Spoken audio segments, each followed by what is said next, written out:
A true walking and talking challenge. Challenge accepted.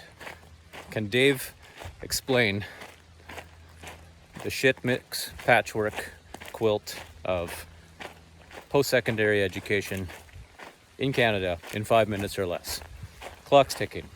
So to do this, and those of you out there that know this better than I, feel free to correct me where I've gone wrong. But here's my understanding. If we start on the uppermost part, envision this as circles nested within circles. If we start with the outermost circle, we start with structures. And the structures of post-secondary are dictated by legislation and laws, the Constitution. If we start there, post-secondary education in Canada, due to the Constitution, is a provincial responsibility. It's an old social studies class, section 91, 92, divides the responsibilities of the federal government and the provincial governments.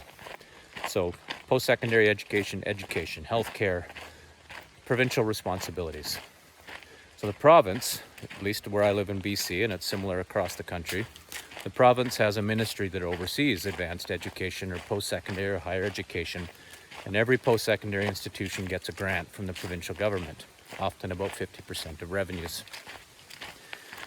So the province oversees that. However, each institution runs somewhat self-governing. The way that it does that is through a board of directors or a board of governors. It has different names. Largely, those boards of directors, the members, are appointed by the government, by the provincial government.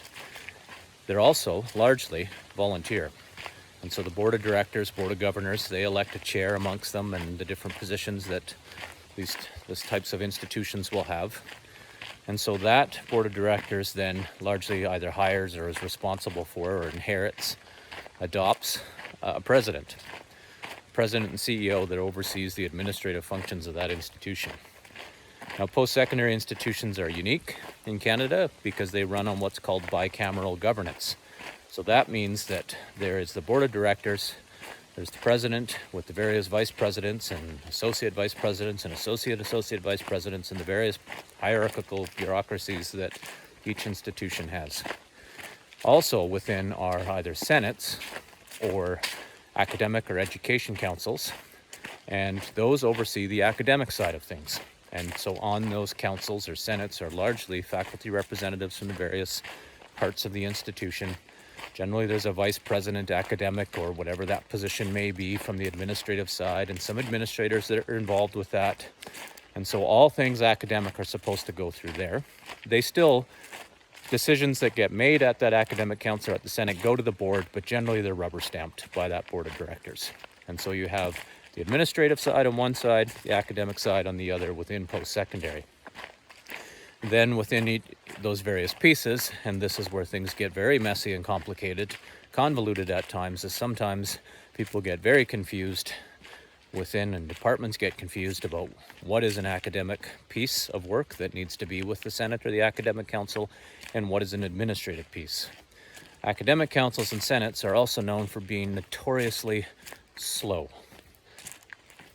heavily bureaucratic, round and round and round, but they serve their purpose. There's good and there's positive with those, but they are very slow, and all sorts of faculty members have devised ways to be able to work around that.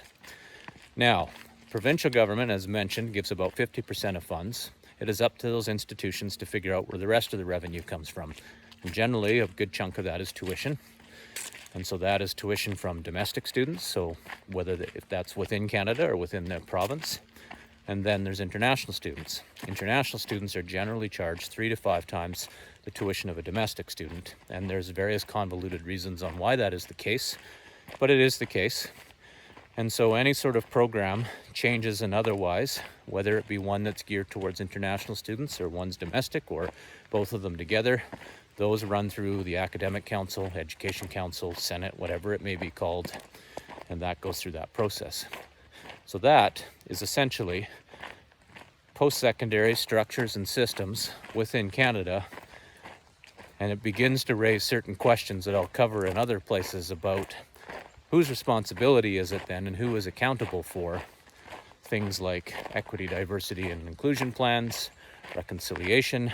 As if there's anything that post-secondary loves to do, it loves to develop plans all sorts of plans. There are strategic plans, there are operational plans, there are departmental plans, there are academic plans, there's education plans, there's international plans, there's indigenous plans. And one thing I've learned over the years is that often none of them are connected. Some institutions are trying, engaged with one that is trying to do what's called integrated planning and bring them all together. But all these various fiefdoms within the bureaucracy get lost, and all of them end out going back to what, remember, is a volunteer board of directors that kind of quasi reports to the provincial government. And that's the patchwork quilt in 5 minutes or less, even though it was a little bit more.